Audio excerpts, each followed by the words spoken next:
It's the Dev Friday Show with Mark and Tim. All right, it is the Dev Friday Show. It has been quite some time, hasn't it, Mark? I don't even remember what I'm supposed to do to get this thing started. And you know what?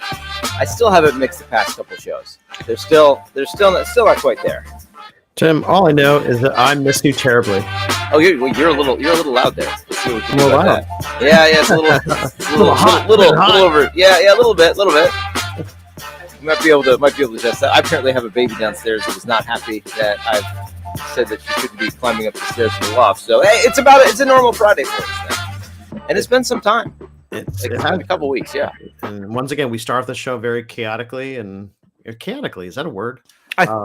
Should be if it's not. But yeah, we finally were able to sync up today. A little bit late here, but I think it'll be good because actually I have some question to ask you. You know, I think we need to bring back the API guy segment of the show. I guess it's fair because I've been asking you questions about AWS, right? So I'm working on some APIs, so we'll definitely have that on the topic list for today, and I would definitely want to talk to you about that. I will say, after our discussion last time, which I don't even remember how long ago that was now, 2-3 weeks, something like that. Mm-hmm. I was poking around at AWS SAM. Oh yeah, and that has helped me understand a little bit more about how we could kind of version control our Lambda functions and our infrastructure and everything, and be able to deploy it, like kind of deploy a thing together, and some of the local testing. Mm-hmm. Now I know AWS is pretty much like, if you want to test this, you should probably launch it someplace, which SAM lets you do that. Like you just pick a region, kind of in isolation, and launch your development instance, and give it a test. But also some of what it could do with Docker, because you could execute Lambda functions. SAM lets you give the event to the Lambda function and see what happens. And it looked to some extent that it would emulate with some Docker containers. Mm-hmm. Things like SQS and some of those services. So it's like, okay, I can start seeing how you can build something and then launch it and have tests around it and have a lot more confidence, and have a QA process. So that's not going to say that I've done all that yet, but I can see where that would fit in that process. So I'm still. And I think you would agree with this from what you've worked on, kind of going back and forth with the value of Lambda versus maybe using Fargate just to launch a container that has a self-contained application, depending on what we're doing. Correct. And also you talk about the SAM framework, services application, serverless application model. It's not model. I forget what it stands for. Isn't it model? I thought it was so long since I played with that. It wasn't methodology, was it? That's methodology. Oh my gosh. Well, hey, AWS does not have the best naming conventions, but I don't think they would. Model. No, it's just model. Serverless application model. Yeah. And I agree. It is a really cool framework to use. Also, I find it's best if you use it from the start for like more of a greenfield project. Yes. If you have an existing project, it would be kind of hard to. That's the case I'm running into where we run a lot of Lambdas, but it's like for me to kind of start to integrate. And you don't have them in SAM? No, it's all within the CDK. So it's kind of within. And then that would actually be interesting if I had some time, because we usually keep all of our Lambdas within a resource directory within the CDK project, and then we reference them within the CDK project. Do you only test in like a development deploy, on AWS? This is something that we were working through this week. Okay, yeah. Because we're running into this issue because we're going to talk about this, building out some APIs. And then I think some public APIs, and then starting to develop some test frameworks around this. And we're talking about, would it be nice if we could just test these APIs locally? We didn't have to do a CDK deploy every single time we make a change. Okay, yeah. So, all right. Yeah, that was something that pain point that we're kind of dealing with. But we're all talking about options like, one of the new QA engineer that we came in who's kind of leading that charge and trying to make it a little bit more efficient for us to kind of test locally. We do have a lot of Pi tests and unit tests for some of our ETL libraries that we use. But so that's for, I just want to understand that you have tests around ETL libraries that you would use in your Lambda function. So your Lambda function kind of provides the gateway into it, and then you have tests around, okay, this thing does a thing, and all Lambda really does is say, take the event, use it to do a thing. Doing the thing is tested, But your Lambda function's probably not as well tested. I'm guessing then. That's correct. Yeah. So from a okay. data standpoint, our transformations are all controlled from one central library, which is nice because then we have a good kind of coverage around that with our PyTests, because all of our ETL data transform library Python code is written in Python, and we use PyTest for that. So it works pretty well. But everything else from our CDK perspective or other APIs we have that may be written in with TypeScript, or maybe using Express, or even other just Python single lambdas that we have, we just don't have a lot of good test coverage around that. So, and Sam should be able to get you that if you could move to Sam, right? Because Sam had an ability to launch your Lambda function in a Docker container and route what is like an API gateway. Like if you had that configuration, at least that's what it seemed to me, is I could launch it locally and give it a test. Which is interesting. That's something too. It's a couple of our repositories that we do. Like I said, we keep all of our lambdas in a resource directory, and they basically are segmented off from the rest of the CD code. So I wonder if I could kind of start to integrate SAM within that. I don't know. That is an interesting kind of idea. You got to try to do some local testing, but then there's also interdependencies between other repositories that we have, like other libraries, that I'm not sure if we could easily bring those in, but maybe we could do some bash script or something like that. I don't know. To kind of, if I need to kind of clone or download some libraries on the fly when doing some testing, maybe it's possible. Yes, because those are. Do you have those as like layers? No, that's correct too. We use like the layers system. So it says we build our libraries as a layer. That then we do it when we do our deployments. So then when our lambdas need to have requirements, like other libraries need to pull in, they're pulling in from the layer. Yeah, that's one of the things I was looking at as I was looking at how I would take SAM, and we've got an existing set of Lambda functions that my thought now is I figure out how to get it into SAM, and I think I'm taking my thought is the same approach as what you're saying, is like I don't see like adding SAM to this as much as I see I'm going to rebuild this in SAM. I'm gonna start a new SAM project, and I'm going to pull in these functions, because that was the one thing I was looking at, is how do I do layers with SAM? And it's completely possible. You have to put it in a I want to say they kind of say it's a special directory, but it's not so much of a special directory. It's just you tell it where the directory is that has your layers. And then I think you just have to label it as Python or JavaScript or whatever your language is. So yeah.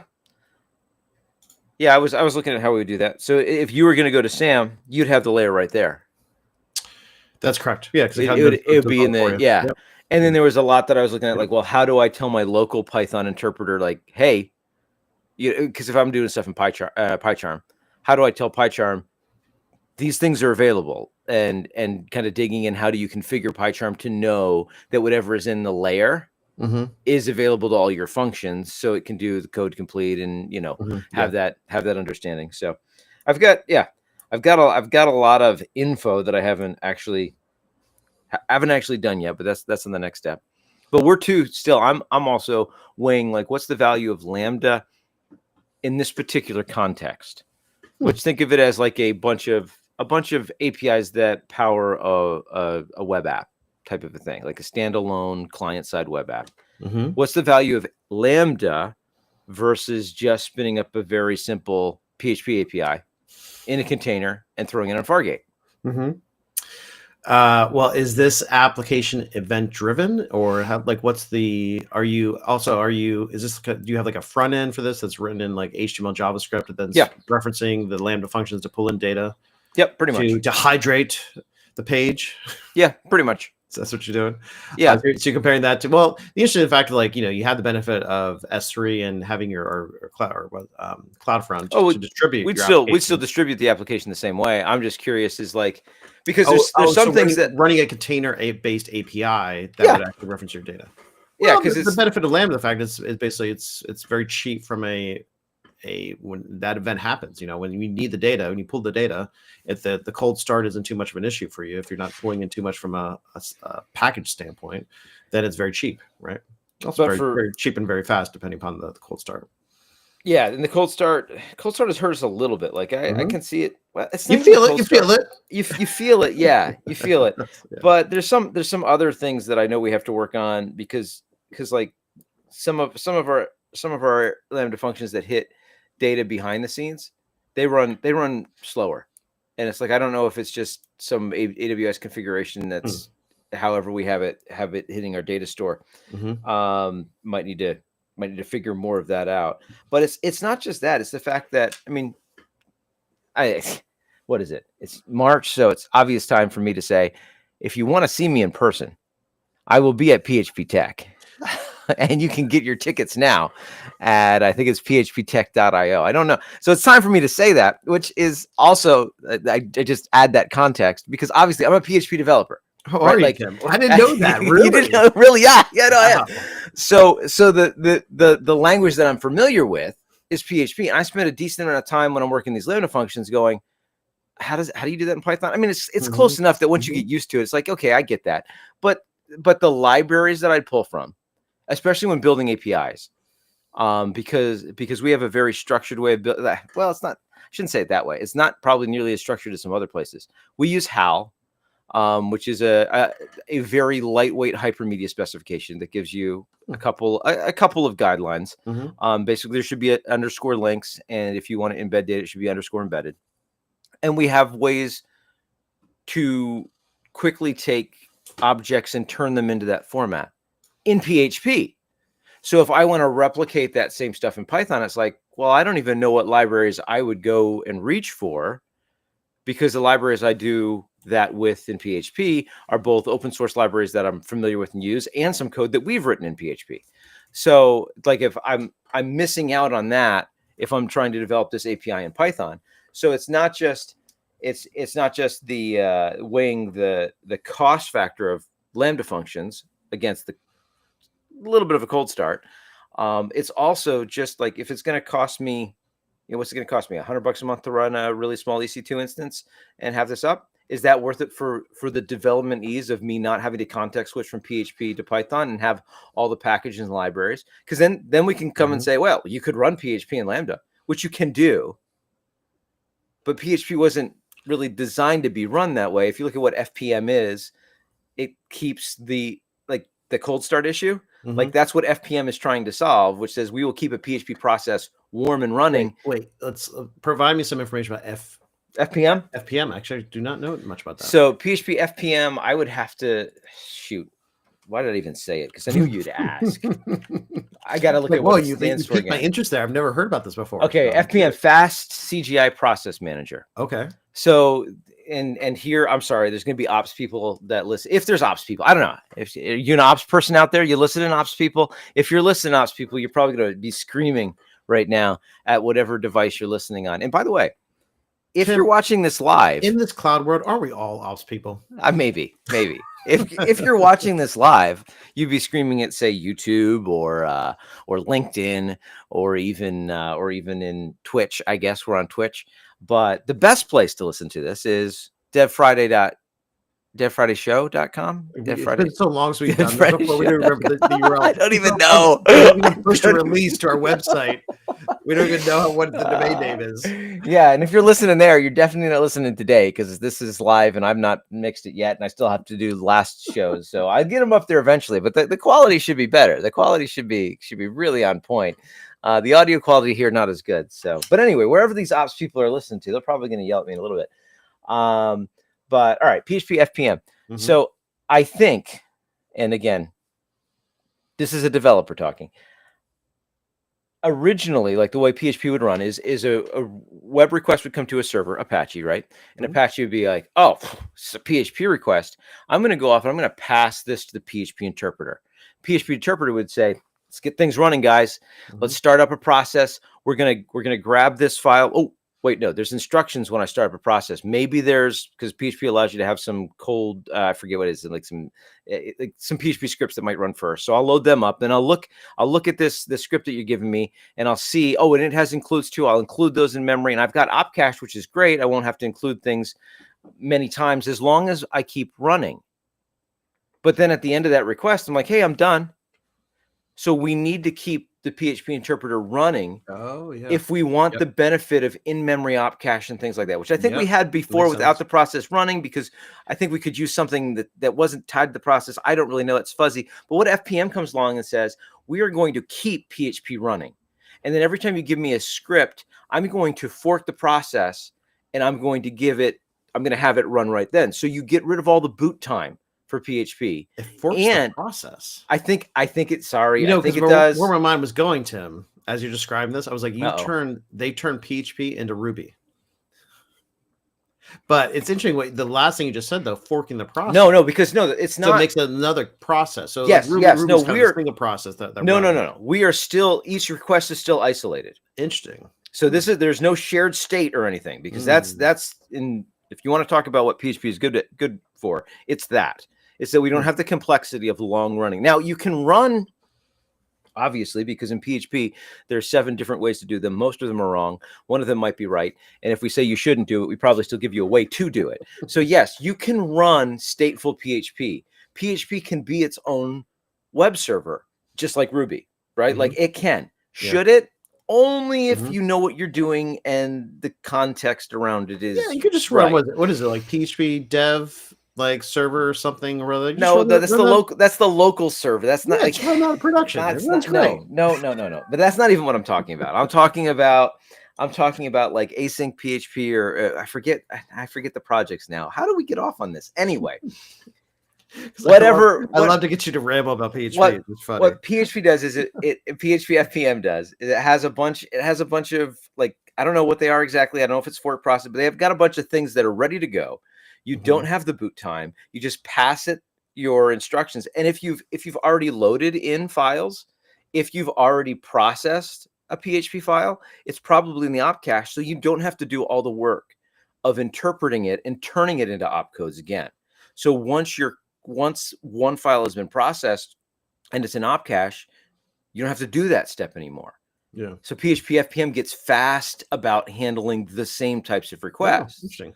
Yeah. Which, like, and then if you switch it and say, well, we can run PHP on Lambda, and I don't know the images and how they work that run on Lambda, but if Lambda's not keeping it up because Lambda dies after a while, I don't know if once a Lambda function that is using one of the PHP containers to execute, I don't know if once it's warm it stays warm. I don't know if it uses something like an FPM type concept to keep it warm. But if you're cold starting every time, it's like, no, it's like the most inefficient way to run PHP. Yeah, kind of defeats the purpose. So then I come and say, well, if for these things that are basically we're providing an API for web requests, is it better for me to spend a little bit more money and run something small that we could scale if we needed to, but it's something small, it's probably going to be enough, just one EC2 instance sitting there doing its thing. So I have the code familiarity and I can use all the packages and libraries I normally do for an API, and then save Lambda for the things that Lambda is great at, because we have other uses where it's like, boom, we just got 1 million rows of data that we have to process. 100% use Lambda for that, right? Because you can just change the concurrency, split them into smaller files and tell Lambda to process the files. And what's your concurrency? As many as you want, whatever throughput we can handle, whatever throughput like other systems that need to be involved in this can handle. And we can process those just as fast as possible. And then boom, they're all gone. Yeah. And I'm not paying for it. So using Lambda for what Lambda is good for, using, if it's on demand, yeah, maybe. Yeah. Like, and if it has workflow and orchestration, yeah, I'm leaning towards that. If it's like we want to, power ye old API to power web front end, it's like, I've got tons of code that make that super simple in the context I'm familiar with. So those are some of the questions that I'm going through as I try to figure out, how are we going to use SAM? Should we use SAM for this? Should I even rebuild this in SAM, or should I rebuild the things in SAM that Lambda's really good at? So it's a little bit what's going on here, Mark. I like it. It's definitely an interesting way. You should basically building a POC, trying to figure what's going to be the best work pattern or workflow to build this out. And I agree. If it's going to be something that's leans into more of, let's say, if it's a more event driven or more, let's say, on demand, that's the word you used. Right. I think that, definitely that's leads into like running Lambdas instead of running a an EC2 or even a Fargate kind of container that's always running all the time.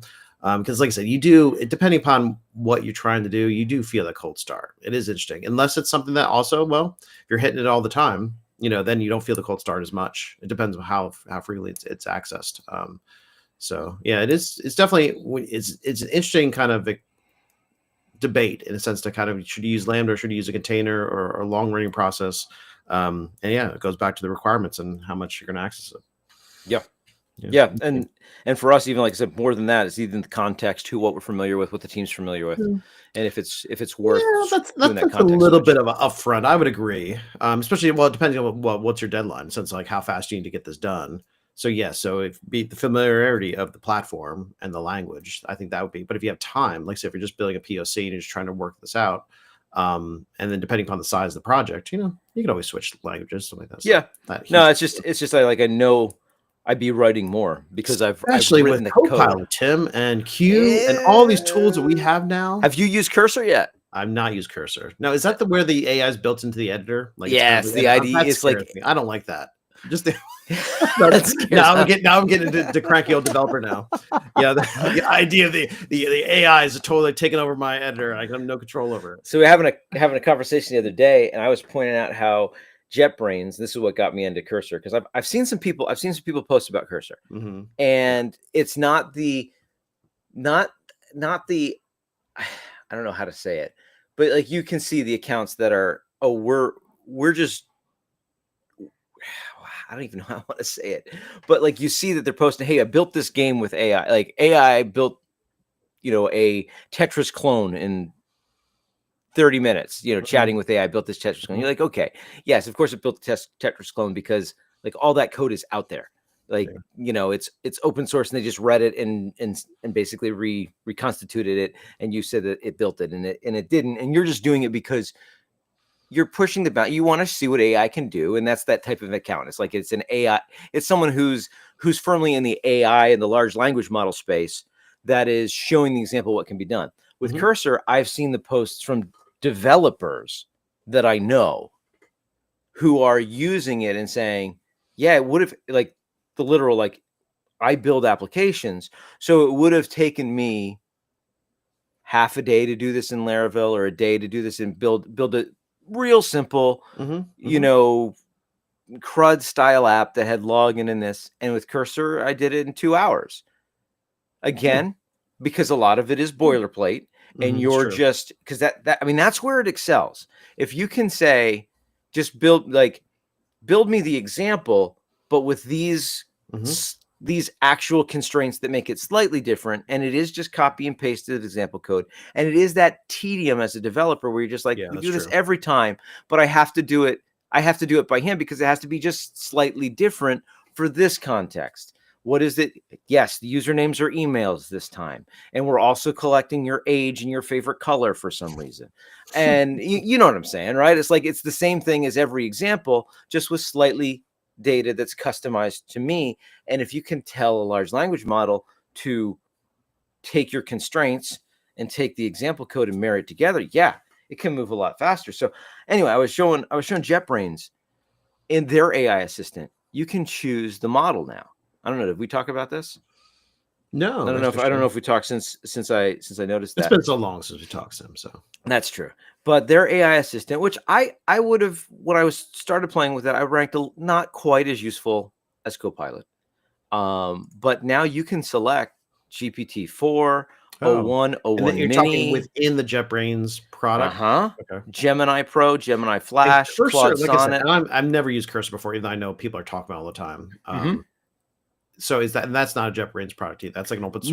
No. Another company is building that. Yeah, that's another company. But so I was bringing up how you can choose the model, and then there's options there for LM Studio and Olama, which means I can connect it to a local model, which then becomes very interesting because I could train the local model on my code base. Yeah. And that's what launched into, because that's kind of, at least a little bit, my understanding of what Cursor is trying to do.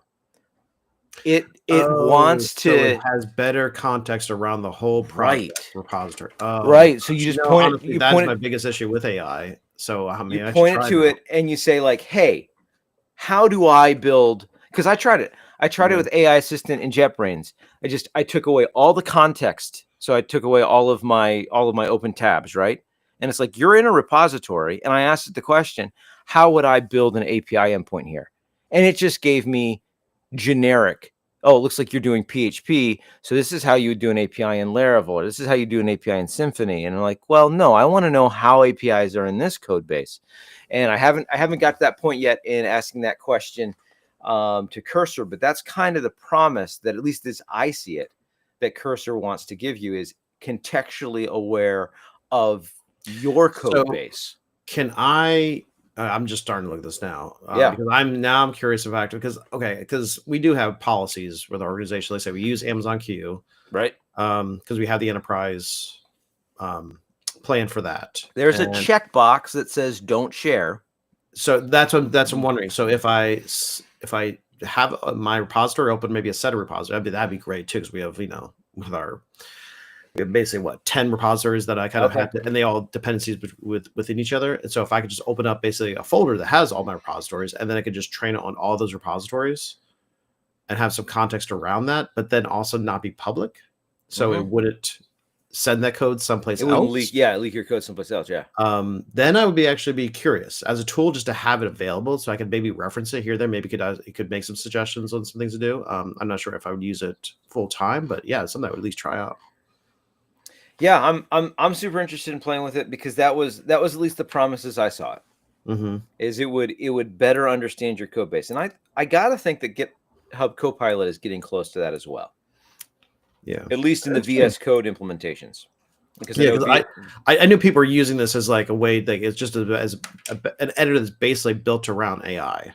But the fact that if you can open up your project and it can understand your whole project, because that's the biggest issue I've had with AI. Just the fact of like, I think I talked about this last show where like Amazon Q has gotten better within Visual Studio, where if it'll have good context around the different files that I'm opening up and then asking about, and then having a reference between the files. So as long as it has that history of building the context, it actually works better now.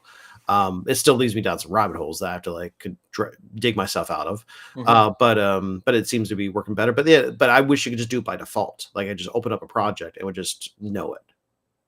And I could just reference kind of, so if I'm referencing a function or something method, it could then track that through my project, and I wouldn't really have to between multiple files. Yeah, interesting. Definitely look at that. Yeah, so Cursor to me, it seems really interesting. I'm not obviously. I mean, I'm a JetBrains guy. You're obviously not. But NeoVim, Tim. I know. Tmux and NeoVim. Come on now. No, actually, I've been using Visual Studio Code a lot more now because of Amazon Q has gotten better, and we have the enterprise plan, so I feel better about using it. So I spend probably a majority of my time now in Visual Studio with the Vim bindings. Well, of course, with the Vim bindings. Right? Yeah. Which you can get in JetBrains too. But yeah, I feel like I'm not ready at all to give up my IDE. But I can see using Cursor for kind of like when you're going into that mode, almost like build and framework, high level, give me the file structure, and then I'll come back over here to my IDE and I'll do the actual work. And it may be like if like you're saying, if you can give it the context of your existing code, which is interesting in my mind, as I don't know, I wouldn't call it I'm not a big fan of the idea of microservices, because I think in practice people make them too micro. Oh, you know what? I actually go the opposite way. I think people like the idea of microservices, but they just turn into mono repos or large services eventually anyway. So yeah, that's what I see. Because I like a couple bigger services that do very defined things. Yeah. And if you need a new thing, maybe you don't couple it to new one. Maybe you build a new service, but not like micro services where, oh, what are you? Well, we're the user service. What do you do? Well, we just provide you the user information. For what? Well, for our app, but it doesn't know anything about the rest of the app. And it's like when you and then you get into that whole, well, we're upgrading the user service, and that's going to run. And so we need to also upgrade all the things that use this user service. Well, what other things use this user service? All the rest of the microservices. Okay, so you just made like a one-line change over here in one repo, and that meant that you had to have similar changes in 10 other ones. I don't think that's actually helping you in the long run. So that little soapbox, I will push to the side. But just as we, like, if you're going to spin up a new concept and say, let's just test this in isolation, and I can give you my existing code base and you can understand it, then you can write me code that is very similar and uses the same philosophies, the same concepts. And that to me seems to be very, very useful. So I'm interested to play with it. The other thing, have you heard of lovable.dev? So you just tell the thing what you want, like you describe an app, and it just generates you some terrible, I'm sure. Maybe it's good. Some TypeScript and connection to wait, is that the one Supabase and deploys it to something? Well, there was one XE or XDev or something, X0, something like that. That was doing that with React. It was actually kind of cool. Would output a React app based on basically for UI, like AI driven UI. I tried it and I was like, first of all, it was slow and expensive. In fact, like it would just take so long for it to generate the different examples, and then also you get tokenized crazy because of how much it cost. I was like, okay, this is kind of crazy. But it was kind of something similar. We're just outputting basically a React app for you. Yeah, this is like, I don't know if it's React, but it uses something. It pulls, it ties hard to Supabase. Okay. So like that's its back end. But to me, it's very much Lovable. Lovable is like the thing that you tell your friend who keeps on coming to you with those app ideas. Oh yeah. And then Cursor's like the thing that actual developers use. So that's interesting. Back when we were running like LV Tech, we had people constantly coming up, like all these business people just coming up to us asking like, oh, do we know a developer that could like build this for them, or asking us, oh, we have this idea, do you want to work with me on it? And nowadays you could just say, oh, just ask the AI. Yeah, exactly. They'll build the first version. Yeah. So that means then we're going to have a whole new class of developers that now have to know how to take over an AI-driven project. Right. So now people aren't going to come and say, I have this idea. They're going to say, I have this AI-generated app with 10,000 users, and we're ready for the next step. Okay, for that, I would be impressed. If they actually had 10,000 users on an AI built app, I would actually, and they did it without any coding experience at all, I'd actually be super impressed. It's favorite color app, where you save your favorite color and then you share it in a social feed. And when you can change the colors, so many hues. It's an amazing app. I think it's time for our API guy segment here. Yet another bumper thing I have. I need to make an API bumper. I don't know what that would be, but because I used to love to ask you some API questions, because you used to be known as the API guy. Are you still known as that? There's so many people that have tried to take on that moniker. It's not worth trying to be known as the API guy. But let's just let it be known. I was the API guy. You built your contracting career around being an API guy. Build them, integrate with them. Yeah. Yep. So. Ken Lane's the API evangelist. I think I may have been one of the first API guys. So this is actually, it's a very kind of simple question, but I'm curious about your perspective on it.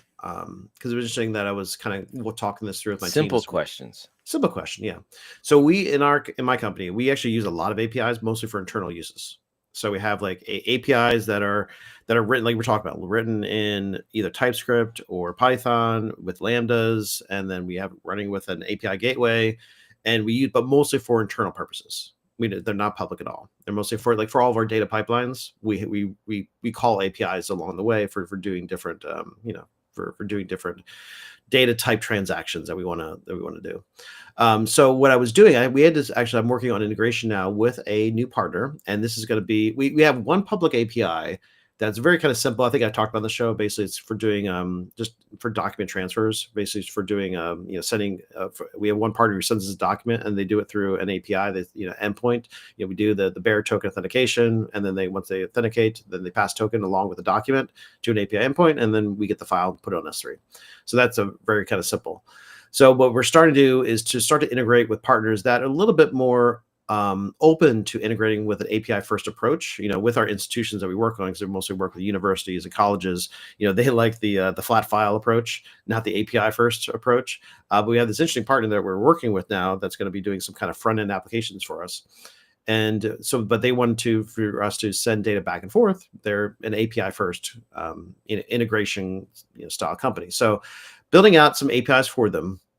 And I was using a pattern that I was trying to follow with our internal APIs, which AWS built, the AWS, professional services, who built a majority of the platform that I support now.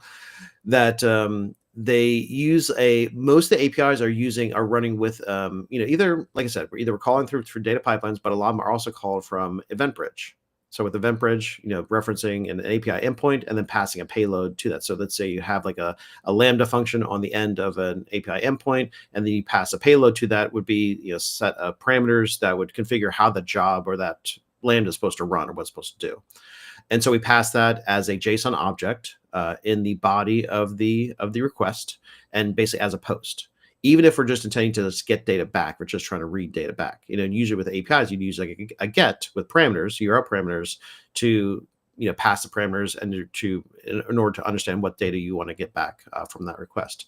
So I started to do that exact same pattern on this API that I'm building, because I'm just using the existing infrastructure that we have and kind of just copying that and using that pattern. And then I realized, okay, I'm basically building this read-only API that using posts. Feels very right. Which is interesting, because it's very simple in a sense, because I'm like, okay, if I'm just going to ask my partner to basically just give me a JSON object in the body, send it to me as a post, I can just get that JSON object out of the body, process it and get the parameters out of it, and then pass that to where we need to go. So from an integration standpoint, actually it was pretty simple. But then I'm like, wow, it actually feels like I'm actually doing like an anti-pattern here by basically making a read-only API with post requests and pass, in order just so I can basically pass these parameters as a JSON object instead of using parameters inside of a URL. Is it yeah. And when I say public API too, this is really, it's public in a sense where it's going to be on a public endpoint, but then it's private in a sense where it's token based. So we use the OAuth 2 for them to authenticate with. Right, it's your customers. It's just like out. So, it's not an internal API. Yeah. Public. Okay. So my question for you is like, have you seen that before, or is that? What's your thoughts on that? I can't imagine it's not been done before. I feel like I've seen it done before. Generally, I think people would have the same reaction you're having, which is, why am I posting data to get data? It feels wrong. But if you don't advertise that if you're not a RESTful API, okay, do whatever you want, right? Like just do it consistently. Yep. And if it's reasonable, but then you run into this, it feels weird because people who are used to integrating with APIs that are presented over HTTP, post means something. Yeah. So even if you're not saying, we don't even claim to be like a RESTful API, we're not trying to be built that way. You still have that. This feels wrong. Yeah. I don't integrate with APIs this way, depending on who your clientele is. All that said, are you sending the JSON bodies? Are you using JSON bodies that way because you have a large set of data? I mean, as parameters that we pass to it? Okay, so like I said, this is a consistent pattern that we're using primarily. I think maybe because EventBridge makes it super easy. Right. When you're setting up an EventBridge rule to basically call an API endpoint, and then, or just a Lambda itself, you could easily send it a JSON object as a payload in the content of that request. Right. No, I get that. I get why you might. And that's a very, very common pattern that we use within our pipelines. So I was just kind of following that, because also I want to kind of follow pattern, especially because once you start doing different things, different places, it starts to get kind of weird. But this is the first time that I'm following a pattern that I'm like, okay, because this isn't a use case too, because we never really had any public APIs that we were integrating externally. So it's definitely interesting. And so I was like, I could do this. It actually is easy. It's, to get this up and running, and actually I'm already integrating with the partner, but I'm like thinking we're still like in the development stages of this and kind of building this out. But I'm like, it feels wrong. It more I think it feels wrong. from a developer relations standpoint or dev advocacy or whatever you want to call it, Yeah. It is going to cause confusion with those that try to integrate with your API more than True. likely. Yeah. So I think how I approach it is, all right, if the reason, so what you're saying is the reason we're doing it this way is because it's easy to send that data from EventBridge. Or like I said, it's a consistent pattern within our infrastructure or with the rest of our right, platform. but it's that way in the rest of your platform because it's easy for EventBridge to send the data Correct. as a JSON payload. Correct. Yeah. So as long as your constraint isn't like this is some crazy report that you're querying and the query is so weird and complex, we want to express it as JSON. Yeah. You could do like what my mind jumps to is cool. Build your API the way you always built your API. Posts that get that. Mm-hmm. Put something in front of it. Put a transformation layer in front of it that says essentially what your EventBridge is doing. And I will take a request that either has normal query parameters or even like I don't really know like what body they're sending. I mean, even just a query parameter that says query and the query is a JSON string. Yeah. And then just transform that into the post so your Lambda functions work the same they always do. Yeah. And do a transformation layer in front of it, which I think API Gateway should make relatively easy. I think it's interesting too. You said how complex is the payload of the parameters I'm sending that object, that JSON object, and that is a good argument for if it is a very complex object that you need to pass in that request, then it makes sense to have that in the body because to do that as a very long string of parameters on the URL, it gets depends on how long you can even max out the URL length. I'm thinking about like because I'm only doing like maybe 3 to 4. So that's why it's like maybe I should. That's why it's starting to feel wrong to me. They really should be URL parameters if it's only a few parameters I'm passing. If it's a complex object with like let's say 20 or 30 parameters, that needs to send, then it makes sense to make it as a post with so you can send as an object in the body. And the other side of it, like the other concerns, like we just talked about how it feels for people, but it also has an impact on your actual implementation because a post will never be cached. Never. Ooh, never. And so if you are just saying, hey, these are queries. Interesting. You have taken out the entire potential for the same query to return the same data because queries are completely cacheable. So you like that is why from a HTTP standpoint.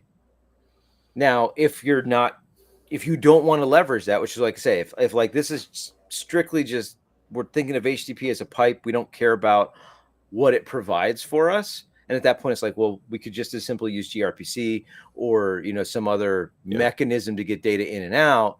Then we don't care about it. But if you're saying, boy, it'd be nice for the second time they hit me with the same query in 10 minutes, me to have a caching layer in front, not going to happen with a post.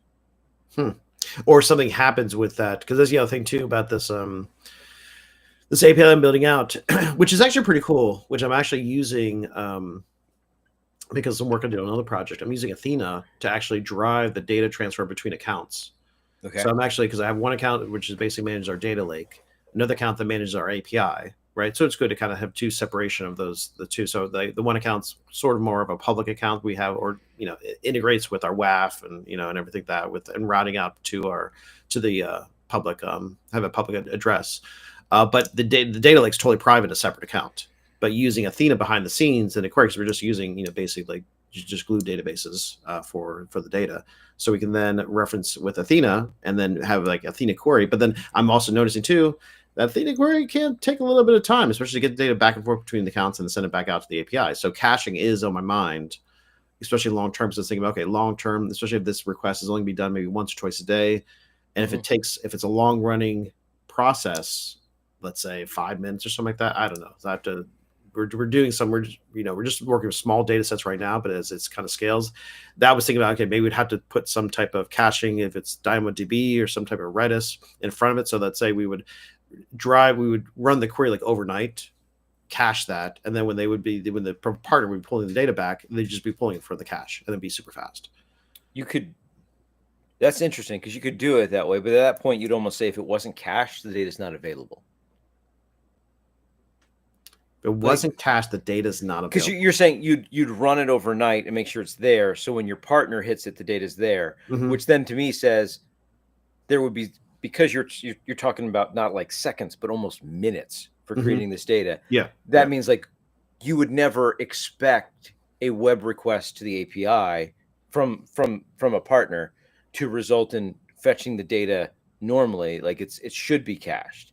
And if so that's a weird model. It'd be like, well, why did my one request take 5 minutes? Oh, we forgot to cache the data last night, and then everything else took seconds. It's like, well, because sometimes, well, that's weird for me as a consumer of your API to be like, so, but if that's the case, then let's take a step back and say maybe your post is the right way. But maybe your response is the wrong thing. Maybe your post says, I would like this data, and your response should be a URL where they can get it. Oh, okay. I get you. Yep. That could be. So it's almost like one is, yes, I would like you to create this report. I get you. So it would be like, just driving that event to actually write the to kick off the process to actually get the data. Yeah. And then I'll give you some URL that you could hit, and it'd be like, not ready yet. We're working on it. And then it's there, and you always get it nice and quick. And if you hit me twice with that post, I'm going to tell you, no, you've already requested it. You can only request this data. So why would a post request be better than a GET request for that? Because you're actually doing something. The response is an action. It's like, I want you to do something, server. So there's no concept of caching there, because if I ask you to do it again, I actually want to know you can't, like you've already done it, and you're expecting the server to take your request and actually act on it. So when you're saying you want the server to do something, you're saying you want the server to actually process something. Yeah. You're requesting a job. Yep. Yeah. But you're essentially creating something. You're asking for the data to get returned, so the server's doing something. Yeah, but you're not asking for it to be, you're not asking to process data. It's the difference between saying, hey, you've got this, just give me this file, and what the request apparently really is doing is saying, you may not have this. Could you please assemble this file? So in a sense, then I am doing it correctly with the post, because that's basically what I'm doing with the response. Right. I'm just saying, I don't know that the response you want to give them back is the data as much as it is a job. Because what I think they've actually, like in that model, that request is not for the data. That request is to kick off a job that then you would want some URL where you could get the status. And then when it's done, it would either give you the data you were looking for or give you the link to the data. Well, we're also working building in like a paging parameter to this. So like if the data, let's say if it gets past like 150 or 100 records, because this is also JSON being returned. So the JSON objects are pretty beefy. So that's also part of the time it takes to send that back out. So we have like some type of page component into this. So they can say if we only want to return the first 100 records, then the next 100, depending upon how many that were changed over that day, having also some delta built into it. So you're only getting like the latest records that were updated or changed within the past 24, 48 hours. But yeah, performance is an issue. So that's interesting it really does sound like you're building a report though. Like with those constraints, it sounds like you're saying, aggregate me this data someplace so I can see it. Well, it's really saying time and all that. It's really to send data to another application so that somebody can see it. That's really the purpose of it. So a front end application that somebody could see the data. Right, but like if you're saying some of your parameters may be this many pages of it and only updated since this time, it really, those parameters to me feel like you're saying collect this data someplace so that I can look at it. And you wouldn't expect necessarily hitting that again may make a different set of data. I don't know. Does it? We talked about how our pipelines are basically daily in a sense of how they run, either once or twice a day. So really our day is not going to change that much within the day. Maybe change like once during the day.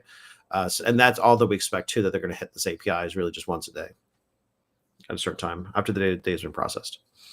All those things though, that all this makes me think that you are requesting like some type of data aggregation to be made, and then as a result of that, you would like also access to that data once it's ready.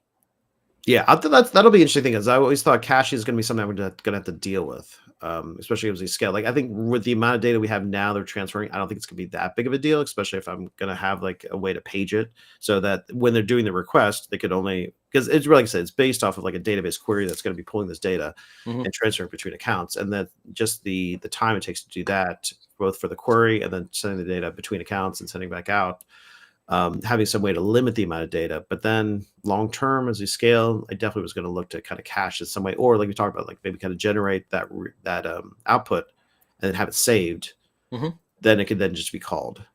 Right, because I could see something like you hit your API with a post, and that creates an S3 file with like just a status of pending, and then that post basically returns a link to that S3 file. Yeah.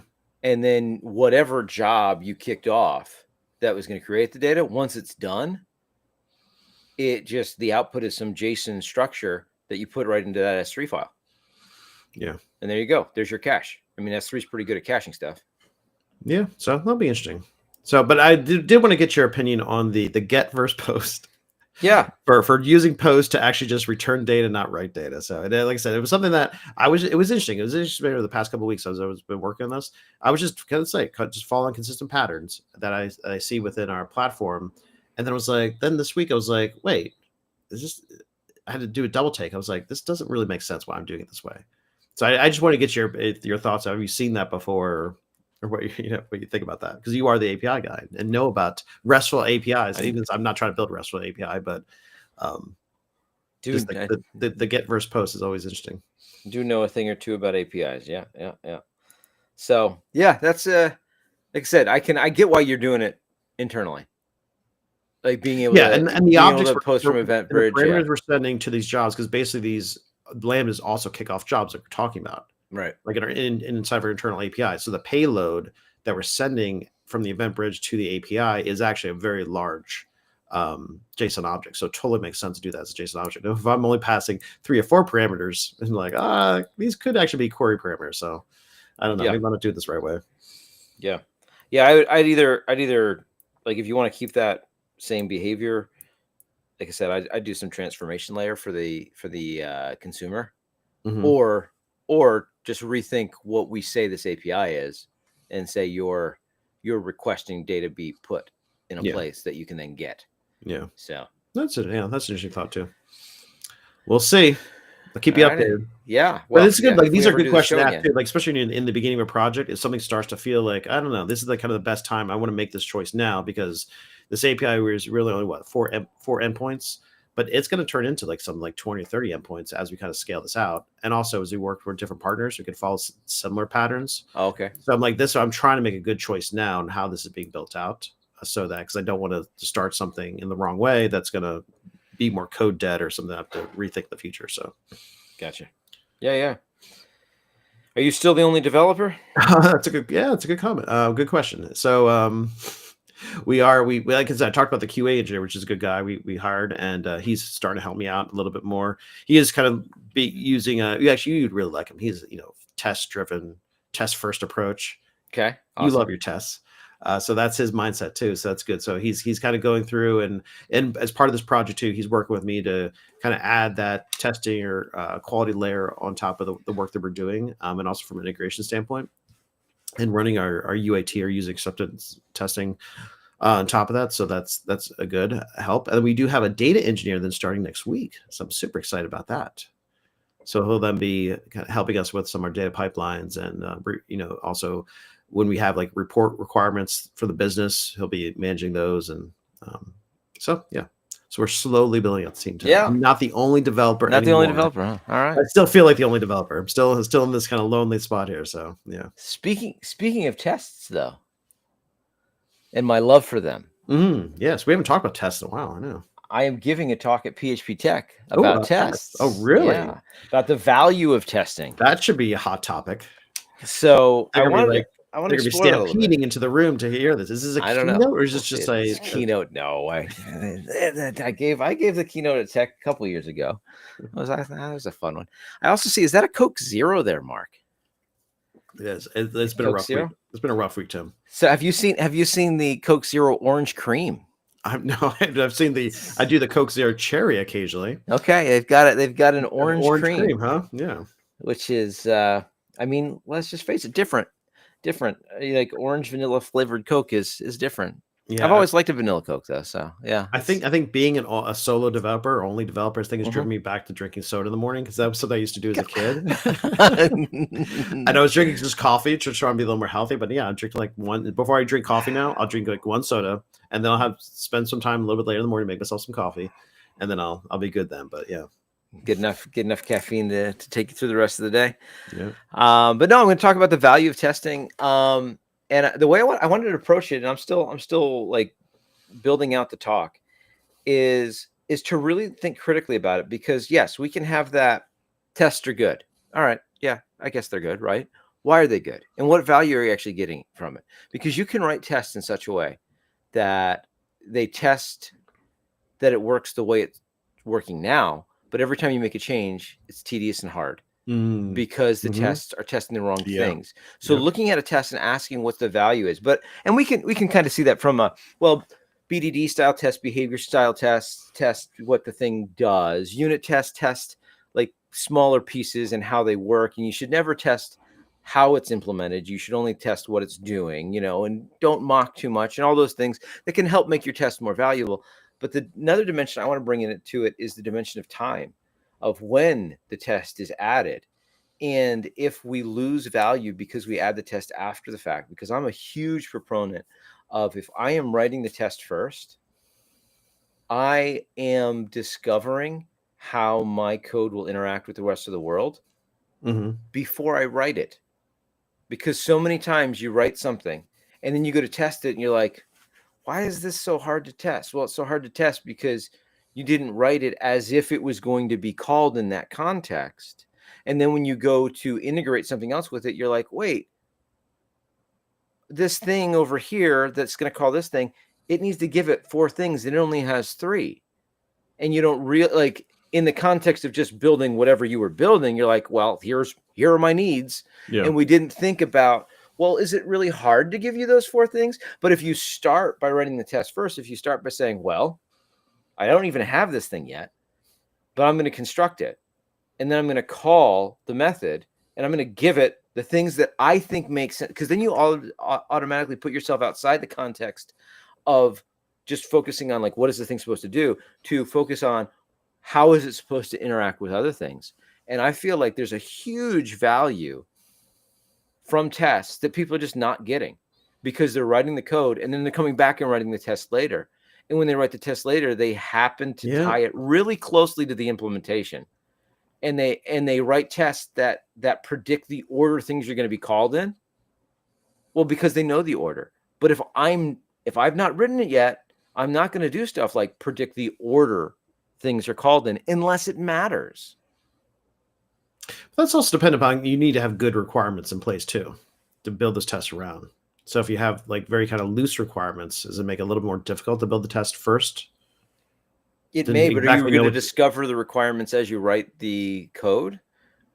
Yeah, sometimes. That does happen, Tim. But then it's even better because the test is forcing you quickly to say, "Hey, I can't even write this yet. Like I need to know, like, all right, how are we doing with this? You know, I don't have enough info to write my test. I can't start. Tell my boss that. And get because if you don't have enough information to write the test, how do you have enough information to write the thing? Yeah. So, all right, another week. We'll see. We got a minute left. We'll see if this the stars align once again for us to do this. Oh, you know what? I did something crazy. I wanted to test out some of the pro features, not plus features of ChatGPT. Like Operator. Have you seen Operator, where you can tell a web browser what to do? You told me a little bit about that. Yeah. So I tried that out for a month and saw what it could do. I told it to go out and contact all the RV dealerships near me and give it an RV model that I thought was really, because we had seen one Yeah. It's nice because, a family my size, it's hard to find an RV that will fit in. You need a big RV. And I was like, I really like this one. It had 6 bunks, and so I have just. Your family requires an RV and also a trailer that's like one of those like smaller RVs behind it, like those like campers. That's what your family requires. So you think that I need like a Class A? That's towing. That would. Can you imagine pulling into a campground like that? People would be like, really? So, but anyway, yeah, maybe we can talk about my experience with ChatGPT's operator through Deep Research, which is now available to, I think, anybody with Plus. Deep Research is really, really good. I've been impressed by that. So who knows? Alrighty, another week in the can. We'll see if we see everybody next week. We'll see. Maybe not. Yeah, maybe we'll even get the stuff on the site. Who knows? Oh, I keep forgetting to mention. This is the last chance that we have to use this old version of Restream, because it's going to switch over to the new 2.0 version on December 31st. Have you seen what that is going to feel like? I have no idea, but like it keeps reminding me every time I come in. It's like, hey, it's going to switch soon, because we use like an old link that's using their old. I haven't hit switch now, but it's told me it's going to switch to the 2.0 version in December 31st. Oh, okay. But it meant 2024. Like it's been up there since November. And they still haven't switched. I can imagine that. Like I've seen that though with customers, right? Like you can't switch it. You just can't change stuff on them. Yeah. So, well, that's why I am thinking about this stuff too that I asked you about. So like, whoa, because I don't want to. Oh yeah, you can't piss change the partner off. Yeah, if we would make this change right now, I'm only working with another developer on the other side. So if I make the change now, it'd be cool. He doesn't really care. But then, if I do this down the road and we try to refactor this, like, it's gonna upset the apple cart. It's probably worth like a discussion. Like, how do we build these partner facing APIs? I'm going to switch it to again. But it was interesting. It was an interesting thought experiment as I went through this week with my team, because I was actually I was demoing.